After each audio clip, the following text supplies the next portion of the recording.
Assalamualaikum warahmatullahi wabarakatuh.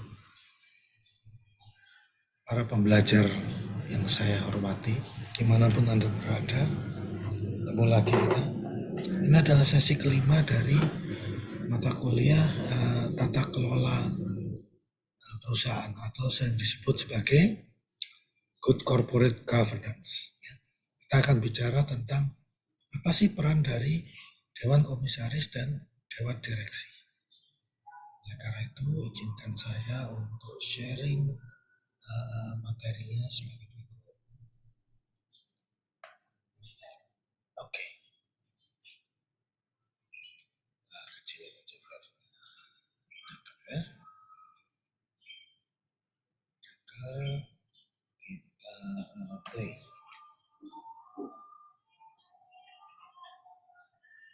Oke.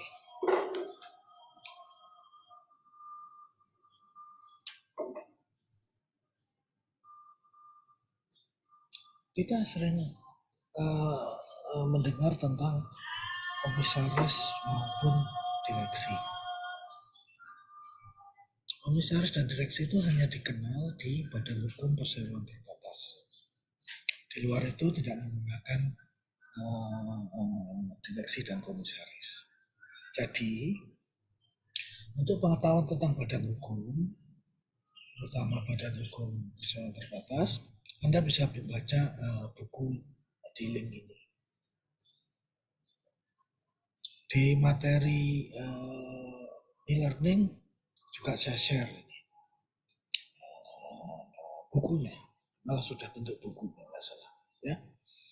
Itu Anda bisa baca, Anda bisa copy, Anda bisa sebarluaskan gratis, nggak pakai royalti. Oke. Nah, perseroan terbatas secara umum itu kepemilikan. Kepemilikan itu berupa saham. Ya. Saham itu nanti konversi dari rupiah yang disetorkan. Jadi gini, satu PT perseroan terbatas itu dia harus menentukan modal dasarnya berapa. Sejauh yang saya tahu sih minimum 50 juta. Tapi biasanya orang naruhnya di 200 sampai 250 juta. Rata-rata yang startup seperti itu. Nah, itu dari 200 atau 200 juta kan? Dari 200 juta itu yang ditempatkan berapa? Ya. Artinya yang dikeluarkan berapa? Minimum separuhnya. Yang dibayar atau sudah ada duitnya, para pemegang saham sudah setor, itu setengah dari yang ditempatkan. Jadi kalau modal dasar 100, minimum ditempatkan 50, minimum disetornya 25. Ya.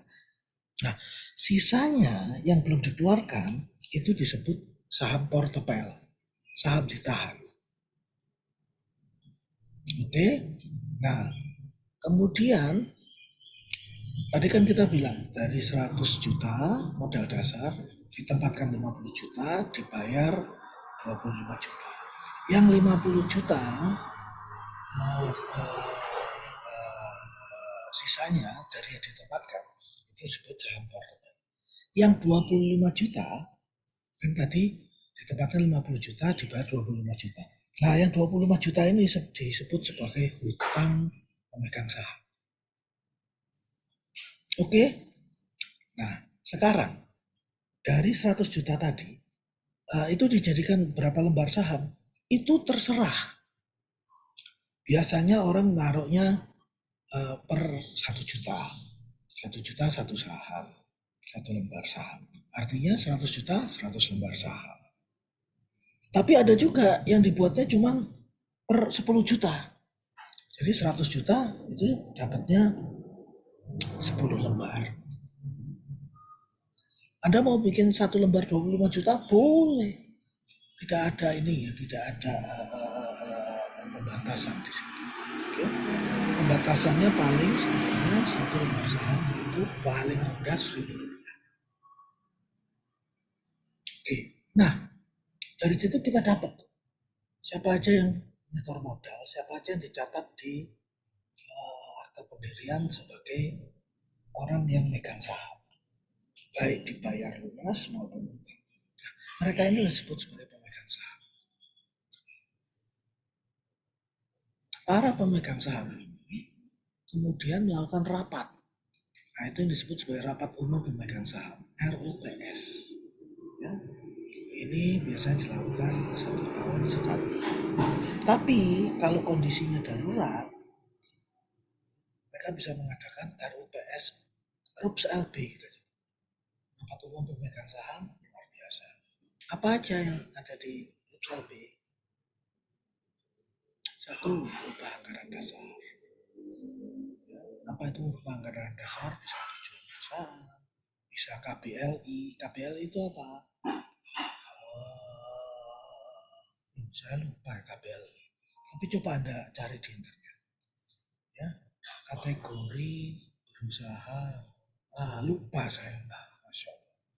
Anda cari di internet ya, KBLI. Sekarang kita pakainya KBLI 2020. Oke. Apalagi yang membuat rapat umum pemegang saham luar biasa? Ganti pengurus. Ya. Tambah modal dasar. Merger. Akuisisi. Atau terakhir yang dihindari itu adalah pembubaran. Itu hanya bisa dilakukan di rapat umum pemegang saham luar biasa. Pada waktu RUPS, menyebutnya RUPS saja ya biar gampang. Pada waktu RUPS, apa yang ditetapkan sih? Nomor 1, menetapkan pengurus. Pengurus perusahaan itu terbagi 2. Ya, dan nanti ada komisaris dan direksi. Nanti kita masuk sana. Nomor 2, menetapkan pengurus tadi remunerasinya bagaimana? Gaji. Fasilitas apa aja. Itu ditentukan oleh RUPS. Kemudian RUPS juga akan menentukan auditor eksternalnya siapa. Ya. Oke. Terus kemudian yang lainnya tambahan lah. Siapa yang nanti strategi perusahaan apa segala macam itu tambahan aja. Tapi yang penting yang pertama adalah menentukan pengurus, menentukan remunerasi pengurus, yang ketiga menentukan auditor eksternal. Nah, kalau sudah tahun berikutnya adalah 3 tadi ditambah dengan menerima atau menolak laporan pertanggungjawaban pengurus dalam setahun. Ya. Kalau ditolak gimana? Ada 2, 1 disuruh koreksi, yang kedua pengurusnya diganti. Gitu. Sekarang kita masuk ke pengurus. Komisaris ini kerjaannya apa? Kerjaannya adalah menjadi wakil pemegang saham untuk mengawasi direksi. Jadi sifatnya kayak pengawas. Kalau di yayasan itu dia pengawas. Okay. Dia cuma bisa mengawasi, tapi dia tidak boleh masuk ke dalam kegiatan operasional. Oke. Nah, nanti di bawahnya ada beberapa komite. Nah, direksi itu adalah pelaksananya. Dia menjalankan operasional sehari-hari. Dia bikin strategi yang kemudian dikonsultasikan dengan komisaris, oke, jalan deh. Nah, kadang-kadang untuk satu tindakan yang sifatnya besar, dan itu biasanya diatur di anggaran dasar atau akte, itu adalah tatkala melakukan merger akuisisi. Dia harus minta persetujuan dari komisaris dulu. Okay. umpamanya ngambil saham di perusahaan lain yang cukup besar. Nah itu dia mesti ngajak komisaris. Apalagi umpamanya menjaminkan perusahaan untuk kredit atau untuk proyek. Nah itu harus izin komisaris. Apa itu menjaminkan perusahaan? Salah satunya ngambil kredit. Ngambil kredit itu jaminannya apa? Aset perusahaan dan nama perusahaan. Nah itu harus komisaris ikutan. Yang utang ke bank. Oke.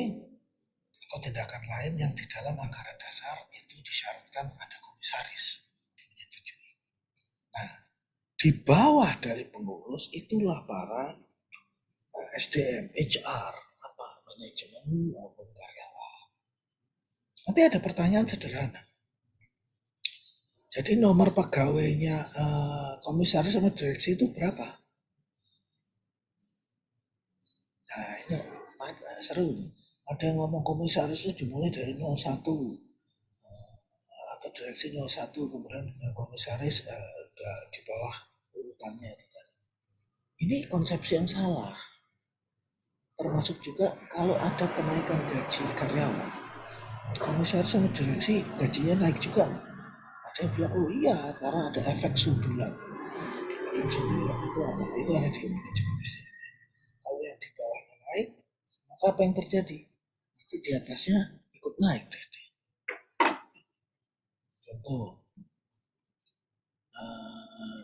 Contoh begini, di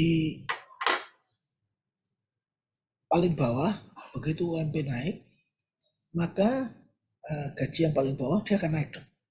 Begitu dia UMP naik, umpamanya office boy gajinya naik, itu nanti dia bisa nyundul siapa? Bisa nyundul supervisor. Nah supervisor jadi dinaikin kan. Supervisor nyundul manager naik, manager nyundul siapa? Kepala divisi atau GM naik, kepala divisi naik, bagaimana? Apakah direksi dan komisaris juga ikut naik? Ini jebakan bank. Jawabannya adalah tidak.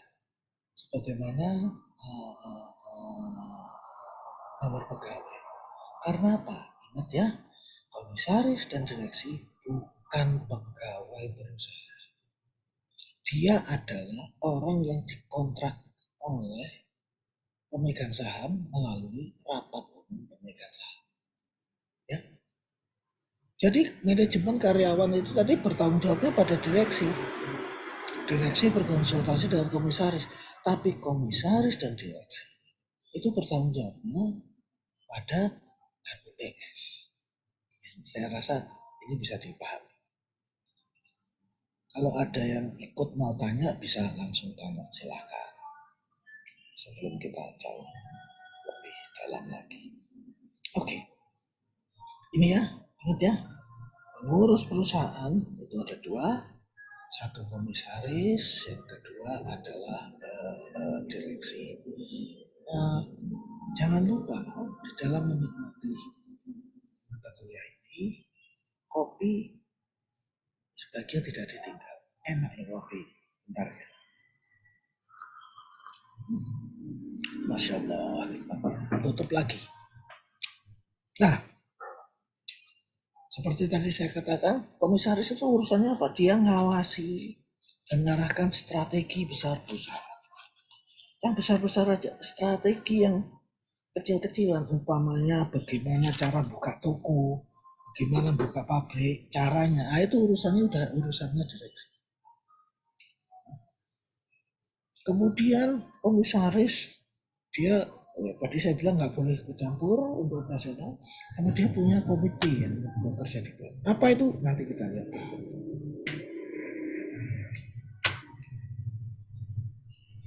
Direksi, ya seperti tadi kita sudah katakan, adalah operasional maupun kerjasama setuju dengan komisaris itu kalau lebih dari satu, maka salah satunya disebut sebagai komisaris utama, yang lainnya komisaris. Nah, kalau lebih dari satu, selain satu nama komisaris utama, mereka disebut sebagai Dewan Komisaris. Kita biasanya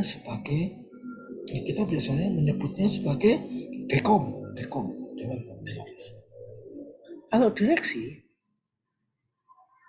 lebih dari satu, salah satunya disebut direktur utama. Nah, direksi tadi bisa disebut kosongan. Jadi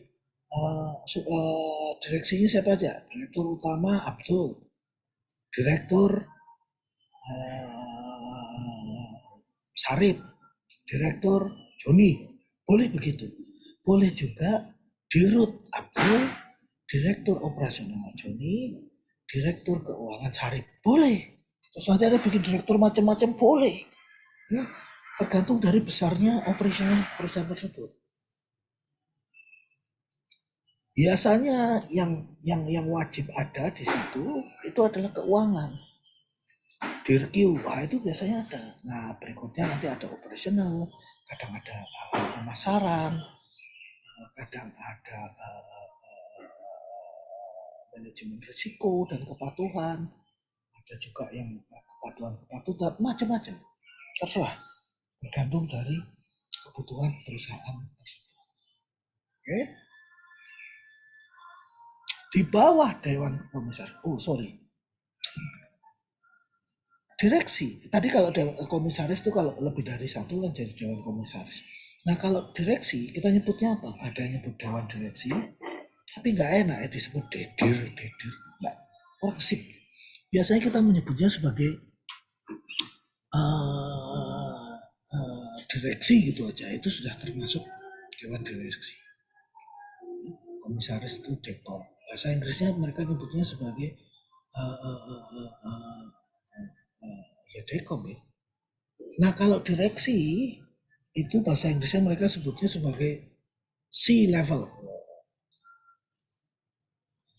Kenapa C-level? C-nya itu biasanya mereka ini ngadopsi dari luar negeri. Mereka nyebutnya sebagai CEO, CTO. CEO itu direktur utama biasanya. Kalau di Indonesia, kalau di luar negeri agak berbeda karena mereka menggunakan satu kamar. Kita itu menggunakan Indonesia menggunakan 2 kamar. Apa itu? Ada komisaris, ada direksi. Kalau di luar negeri jadi satu. Nah, kalau di Indonesia CEO itu direktur utama. Nanti ada CFO, Chief Financial Officer. Nah itu direktur. CEO itu Chief Executive Officer. Nanti ada juga CTO. Apa itu? Chief Technology Officer. Bisa juga apa lagi? COO, Chief Operational Officer. Mau apa lagi? CMO, Chief Marketing Officer. Macam-macam lah, terserah. Ya. Tapi karena banyak pakai chiefnya, kita nyebutnya sebagai C-level. Isi dari kata C ya, bahasa Inggris. Nah, di bawah Dewan Komisaris itu ada beberapa komite yang boleh dibentuk dan bisa dibentuk. Tapi wajib enggak wajib. Kalau masih kecil ya bakal komite begini. Habis nanti di istilahnya di overhead cost. Yang pertama adalah komite remunerasi. Komite remunerasi ini adalah yang melihat pengurus tadi gajinya, remunerasinya, tunjangan, bonus, macam-macam ini kira-kira berapa. Nah ini nanti yang akan diajukan ke RUPS. Memperhatikan persaingan, memperhatikan struktur gaji internal. Nah mereka akan mengajukan. Ini seru karena ini urusannya duit buat pengurus. Yang kedua adalah komite risiko. Mereka akan melihat risiko perusahaan. Makanya ini salah satu yang sering disebut sebagai risk management. Risiko manajemen. Mereka akan lihat risiko-risiko yang besar yang perlu diperhatikan apa saja.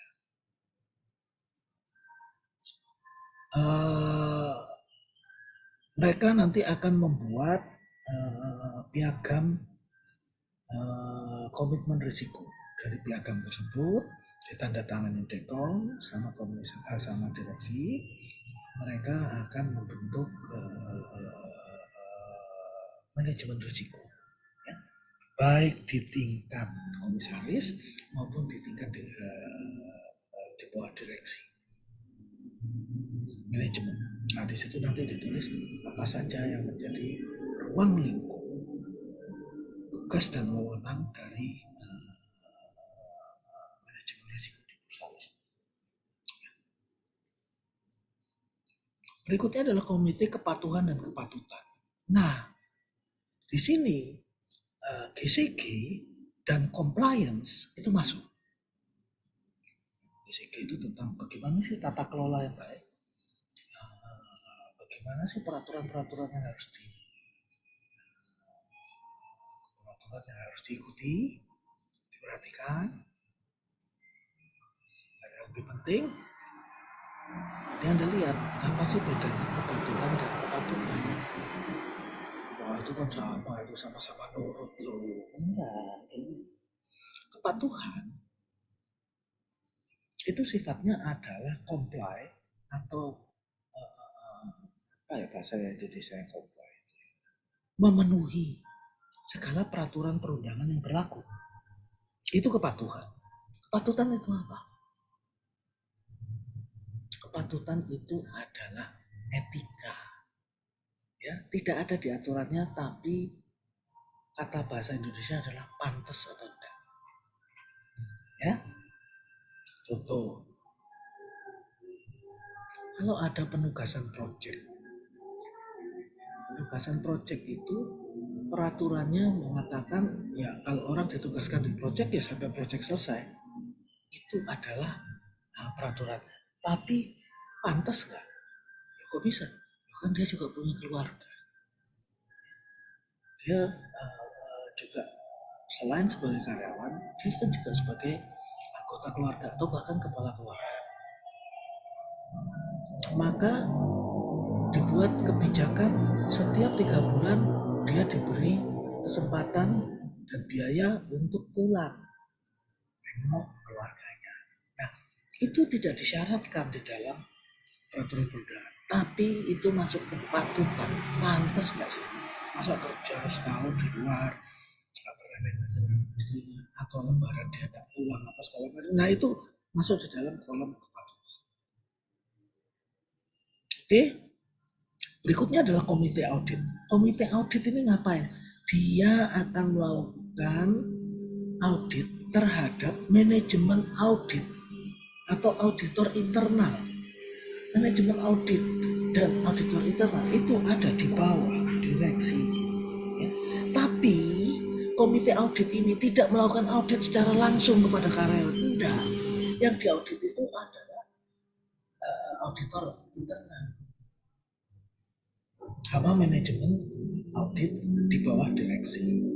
Sama komite audit ini bekerja sama dengan auditor eksternal yang sudah ditunjuk oleh RUPS tadi.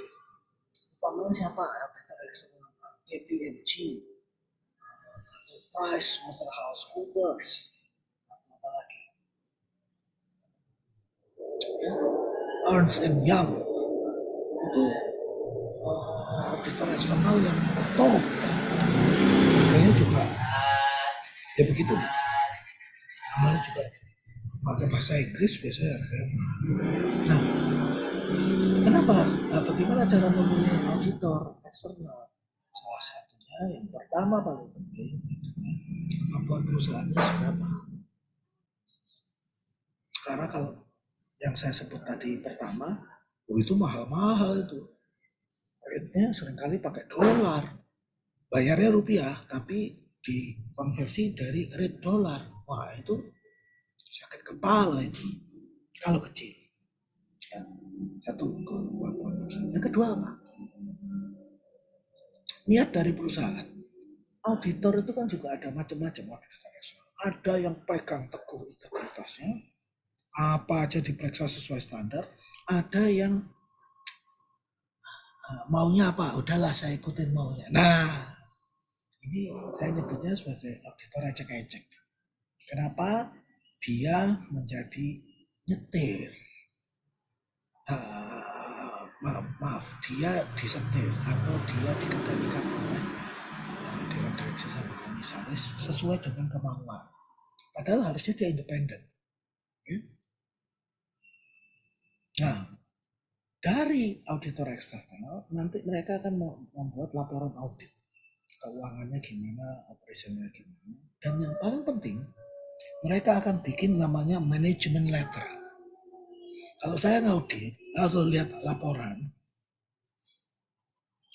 auditor terutama, saya akan pertama saya lihat adalah management letter tadi, catatan untuk manajemen. Apa aja yang dianggap kurang, apa aja yang dianggap perlu diperbaiki, apa aja yang dianggap penyimpangan, apa aja yang dianggap patut diduga terjadi penyimpangan dan sebagainya. Dari situ baru kita lihat, oh mana ini nanti tadi yang dibilang yang masuk dalam manajemen letter. Nah itu yang akan kita perhatikan secara sungguh-sungguh. Oke, itu kemudian. Nah ini contoh strukturnya. Anda lihat di bawah komisaris itu ada sekretaris ya. Apa? Sekretaris Dewan Komisaris itu yang ngurusin komite-komite yang tadi. Dia adalah karyawan. Dibayar di dalam struktur gaji payroll karyawan. Cuman dia ditempatkan di bawah Dekom. Ada komite macam-macam tuh ya. Komite manajemen risiko, sistem dan manajemen risiko, audit, komite nominasi, perusahaan remunerasi, CSR. CSR itu adalah corporate social responsibility. Nanti kita akan ngomong CSR itu ada sendiri, itu ilmunya menarik itu. Kebetulan saya senang dengan CSR juga. Nah, kenapa di sini ada tulisan komite nominasi dan remunerasi? Selain kalau remunerasi udah kita jelaskan. Kalau yang nominasi ini nanti juga dia akan memberikan masukan dari komisaris kepada RUPS. Apa itu? Review dari kinerja direksi. Termasuk juga mereka melakukan review terhadap kinerja Dekom. Selain itu, mereka juga memberikan rekomendasi. Ini dipertahankan, ini diganti. Siapa yang mengganti? Kandidatnya siapa aja. Karena ingat, urusan mengganti, menetapkan pengurus itu ada di RUPS. Ya, itu tugas dari nominasi dan remunerasi. Kemudian di bawah direksi ini macam-macam. Apakah harus begini? Enggak, itu bisa tergantung dari skala maupun jenis industri dari masing-masing perusahaan. Kita lihat bagaimana mereka berkorelasi. Ada pertanyaan? Terima kasih. Biasanya nggak ada pertanyaan ya Pak. Saya lewat-lewatin aja. Oke. Ini urusannya dengan GCG. Apa sih kerjanya internal audit? Nah, internal audit itu di bawahnya direksi yang ngangkat, yang ngawasin, yang mencat itu adalah direktur utama. Tentu saja persetujuan dari Dewan Komisaris. Dia bertanggung jawabnya pada direktur. Ini adalah tugas tanggung jawab internal. Siapa? Dia harus bikin rencana audit internal tahunan.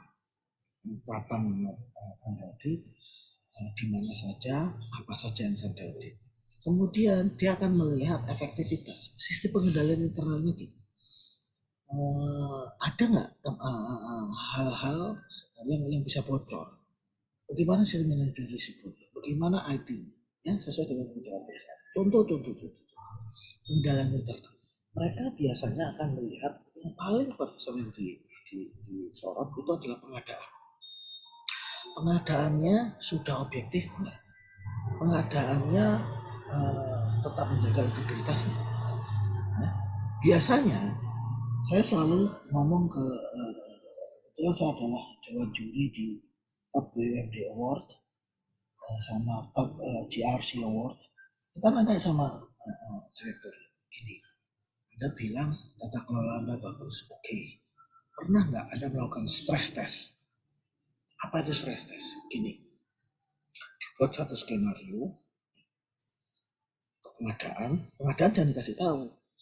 Skenario itu harus dikasih tahu terbatas antara direksi terkait dengan dewan komisaris. Isinya ada orang yang ditunjuk, umpamanya saya datang ke pengadaan. Pengadaan itu namanya siapa yang bagus ya? Gue mau ngomong Malik, gak enak, kawan gue. Joni aja, Joni lagi. Joni. Saudara Joni, untuk pengadaan ATK ini, saya minta dispensasi, saya harus dibenarkan. Kok bisa Pak? Bapak mesti ikut tender, lelang, dan segala macam proses yang ada di internal. Enggak. Itu gampang, itu ada yang ngurus. Saya harus dapat proyek ini karena saya adalah adiknya direktur utama. Atau saya itu adalah anaknya komisaris utama. Kalau sampean saudara Joni tidak ngikutin kemauan saya, maka sampean bisa dipecat atau dimutasi ke HSE atau pokoknya disingkirkan. Nah, itu tembus nggak? Kalau terus kemudian dia goyang ngasih, berarti itu ada masalah di pengadaan. Itu yang mesti dilihat di sistem pengendalian internal. Bocor nggak? Itu yang saya sebut sebagai stress test. Oke. Terus kemudian melakukan pemeriksaan penilaian atas efisiensi dan efektivitas di bidang keuangan, akuntansi, operasional, SDM, pasaran, TI, dan lain-lain. Mereka akan melihat apakah terjadi tumpang tindih antara tugas wewenang. Benar nggak ini harus dikerjakan oleh dua bagian? Bisa nggak itu cuma satu bagian?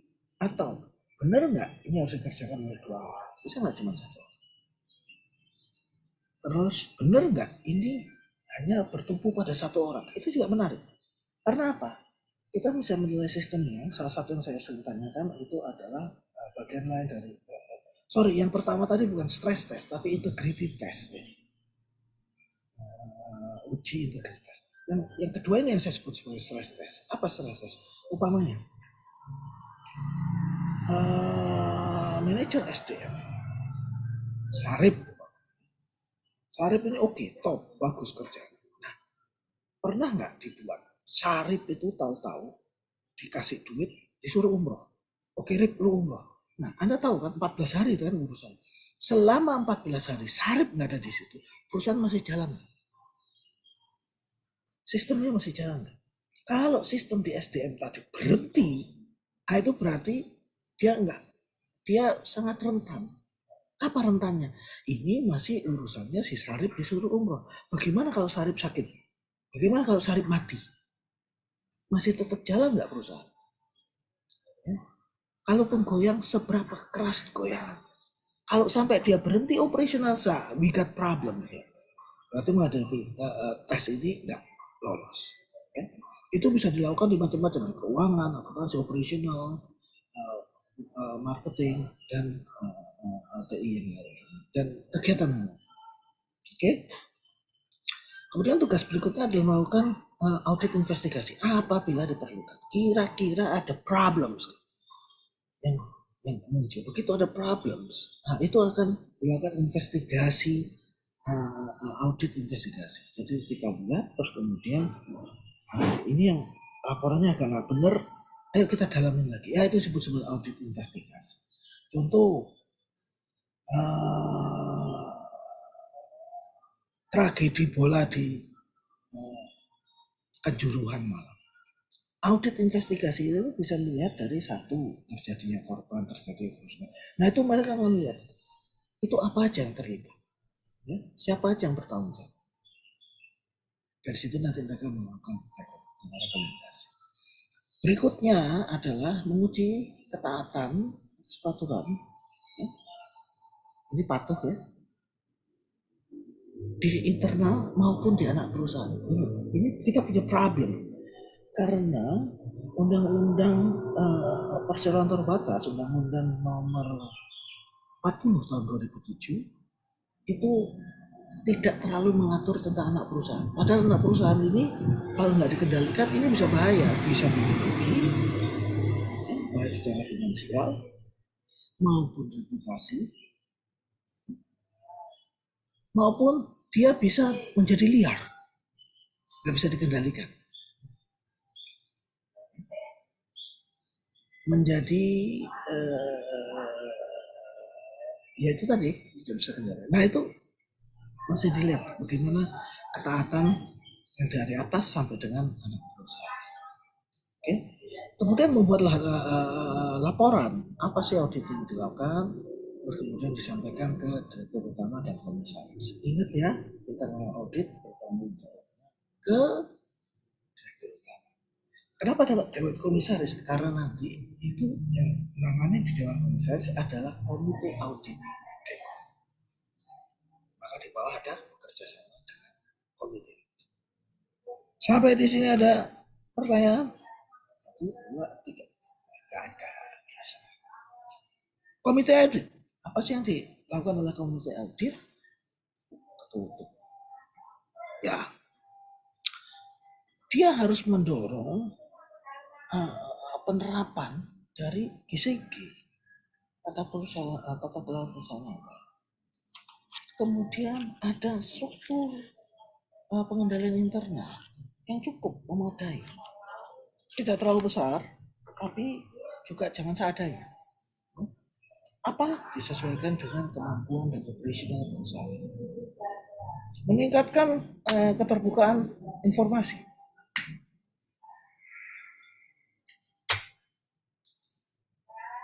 Keuangan tetap. Apakah itu akan terbuka untuk umum? Anda yang disebut transparan, ingat seperti pada waktu ini ya, apa itu prinsipnya GCG, sorry mati dulu. Enak coba. Terbuka itu bukan berarti semua orang boleh dapat info tersebut, tidak. Informasi tersebut tersedia dan dapat diketahui siapa yang mengakses hanya pada orang-orang yang mempunyai hak untuk mengakses tersebut. Karena keterbukaan informasi bukan berarti tidak ada rahasia perusahaan. Tidak. Rahasia perusahaan itu ada. Keterbukaan informasi itu umpamanya kalau yang nanya komisaris, nah dia punya hak, nah itu boleh dikasih tahu. Tapi kalau yang nanya office boy, bagaimana biaya SDM kita? Oh, enggak boleh. Kenapa? Karena dia tidak berhak. Kalau petugas pajak gimana? Boleh. Karena dia mewakili pemerintah. Nah, jadi nanti akses terhadap informasi tersebut itu juga bagian dari tata kelola. Siapa yang boleh? Informasi apa? Kapan? Selain itu, komite audit juga mereview, mengkaji ulang kinerja dan efektivitas maupun objektivitas dari akuntan publik yang dipakai kan, akuntan eksternal, audit istilah, auditor eksternal. Saya dilihat tuh kinerjanya gini. Komite audit itu biasanya terdiri dari 2 orang, satu dari luar perusahaan yang dianggap independen, yang satunya lagi boleh dari internal. Dia diketuai oleh salah satu komisaris. Nah, komisaris itu kan ada yang dari internal atau pemegang saham. Nah, ini komite audit sebaiknya dipegang oleh komisaris independen. Artinya apa? Bukan orang dalam. Artinya karir ya, dari jauh. Yang kedua, komisaris tersebut bukan pemegang saham. Nah, ini komisaris. Saya dapat mendengar tidak ada hubungan keluarga atau bisnis dengan komisaris yang lain.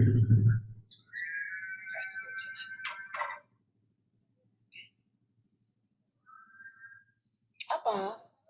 salah satu tugasnya mereka akan membuat seperti tadi saya bilang, mereka akan buat komite piagam komite audit komite charter misalnya. Nah itu nanti akan apa isinya adalah pedoman tentang komite audit.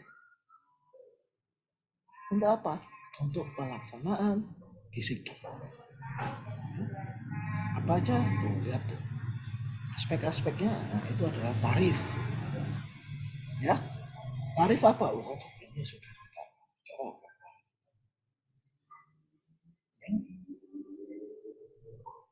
Transparent, accountability, responsibility, independence, and fairness. Ya, masuk ke piagam auditnya itu tanggung jawabnya satu juga. Nah ini adalah tugasnya, dia mesti ngasih masukan kepada Deko.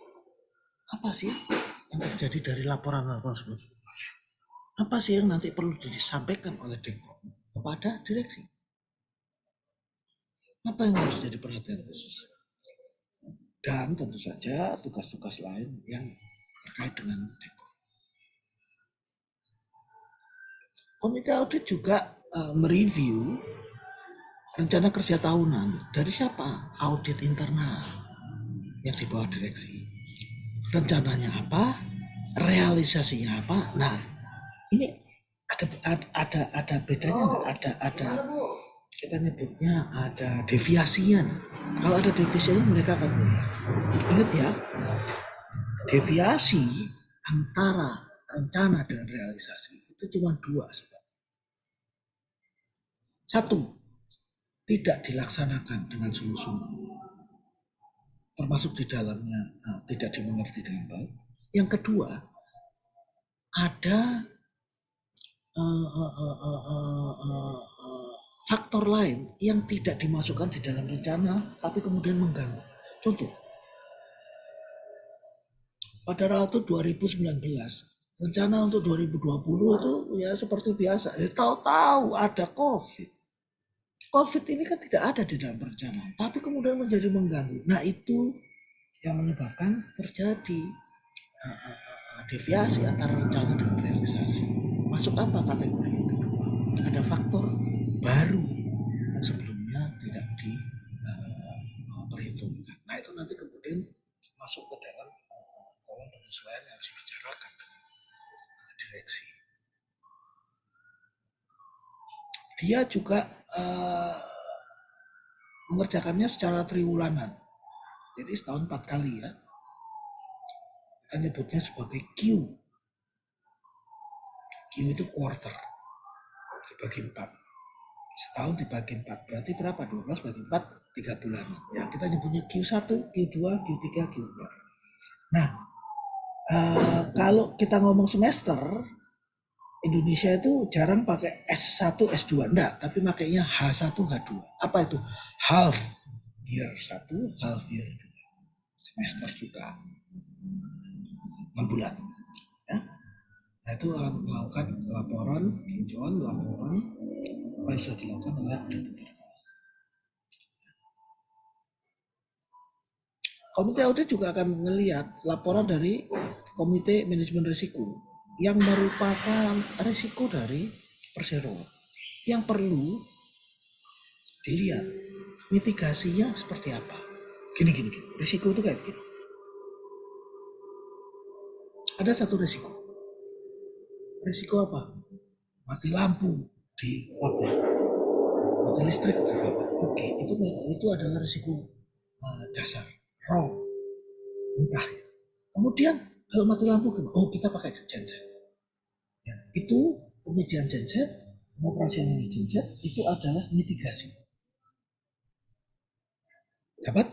Nah, sisa risiko, jadi risiko dasar setelah dilakukan mitigasi, masih ada sisa risikonya dong. Ya, itu disebut residual risk. Contoh apa? Pakai genset iya, tapi gensetmu bertahan berapa lama? 10 jam. Kalau upama ini 11 jam, 15 jam, gimana? Nah itu masuk ke dalam resiko sisa, residual risk. Diambil nggak risikonya? Tergantung dari apa? tergantung dari selera risiko manajemen, selera risiko pengurus. Kurang lebih seperti itu. Kalau mau lebih dalam, kita nanti akan ngomong di manajemen risiko, tapi kurang lebihnya seperti itu. Ya. Nah, yang terakhir adalah kerahasiaan. Dia harus jaga kerahasiaan itu. Ini yang menarik, selamanya, artinya dia jadi anggota komite itu 5 tahun. Sampai mati, informasi tersebut nggak boleh diungkapkan keluar kepada siapapun. Ya, kecuali satu, kepada pengurus. Yang kedua, apa yuk? Kepada polisi atau pengadilan. Nah itu dia harus ngomong. Kalau dia nggak ngomong, dia bisa dianggap sebagai menghalang-halangi penyelidikan atau merintangi hukum. Jadi itu masalah. Oke, nggak ada pertanyaan? Oh gitu ya. Ada pertanyaan? 1, 2, 3, 4, 5. Tidak ada. Berikutnya. Sekarang ini adalah bagian yang Anda harus mulai cari tahu tuh. Ya, baik di tempat Anda maupun di internet, cari tahu karena ini bisa terjadi keluar ini di UAS atau UTS. Kalau semester pertama bahannya dari sesi 1 sampai sesi 7 keluarnya di UTS. Sesi 9 sampai sesi 15 itu ada di UAS. Oke. Nah, demikian adanya. Ya. Jadi itu kurang lebih Anda mesti tahu tentang fungsi dari Dewan Komisaris dan Dewan Direksi. Yang paling penting apa sih GCG? Harus jelas apa fungsi kewenangan dari komisaris maupun direksi. Ya, benturan kepentingan. Contoh, karena perusahaan kecil, boleh nggak pemegang saham jadi karyawan? Ya, kan udah ada pengurus, komisaris, direksi. Terus kemudian karena orangnya masih sedikit, salah satu pemegang saham, ya wis aku udah jadi manajer pemasaran, boleh nggak? Sebenarnya itu bagian dari benturan kepentingan. Tapi karena operasional masih kecil, boleh. Nah terus batasnya apa? Batasnya adalah dia harus membedakan kapan dia sebagai karyawan, kapan dia sebagai pemegang saham. Dia ngomong sebagai pemegang saham tidak di dalam operasional harian. Dia boleh ngomongnya kapan? Pada waktu RUPS, rapat umum pemegang saham. Nah, aturan ini seringkali ditabrak di dalam operasional, terutama perusahaan-perusahaan kecil, terutama perusahaan-perusahaan keluarga. Nah, ini yang menjadi titik berat tugas dari GCG. Di mana kita melakukan tata kelolanya menjadi sesuai dengan tata peraturan perundangan yang berlaku maupun kepatutan. Ya, sampai di sini ada pertanyaan? Kalau nggak ada pertanyaan, atau pertanyaan agak telat, masukkan ke kolom diskusi di e-learning. Ya, saya minta maaf atas segala ketidaknyamanan yang saya lakukan. Semoga kita bisa ketemu lagi. Apa lagi? Oh, jaga kesehatan dan jangan lupa bahagia. Walau muafiq ila waqtul thoriq. Assalamualaikum warahmatullahi wabarakatuh.